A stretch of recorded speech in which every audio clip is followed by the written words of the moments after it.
আসসালামু আলাইকুম। আজকে আমরা মুরগি তায় বসানোর জন্য আমরা এরকম একটা ঝুড়ি নিয়েছি। তো এই ঝুড়ির মধ্যে খড় দিয়েছি, আর এই যেখানে আমরা যে ডিমগুলো পেয়েছি এই ডিমগুলো দিয়ে বসিয়ে দেবো। বিসমিল্লাহির রহমানির রহিম। তো আমরা ডিমগুলো বসাচ্ছি পর্যায়ক্রমে।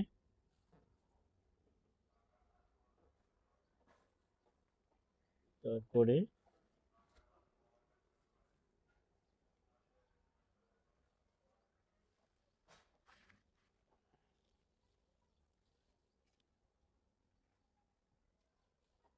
এভাবে প্রত্যেকটা ডিম সাজিয়ে দেব, যাতে একটা মুরগি।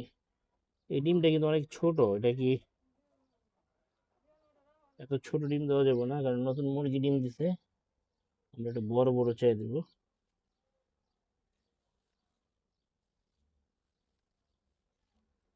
তাহলে তাহলে একটা ডিম থাক, ওরা ডিম দিয়ে কি করবে।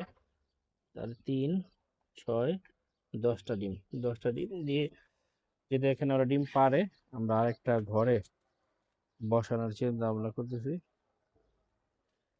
যে ঘরগুলো একটু আইডিয়াল পড়ে থাকে, এখানে যেটা আছে, ক্যারেট আছে, ক্যারেটটা বের করে দিলাম। এখানে কি বসবে এটা? তাই তো হয়ে যাবো কিনা, মাটি হলে ভালো হতো। হুম, তাহলে আমরা এখানে বসাই দিলাম। এখন যে মুরগিগুলো আমাদের খুঁজে বসছে ওরা এসে এখানে বসবে। বসলেই তা একবার বসলেই তো অন্যরা আর উঠবে না।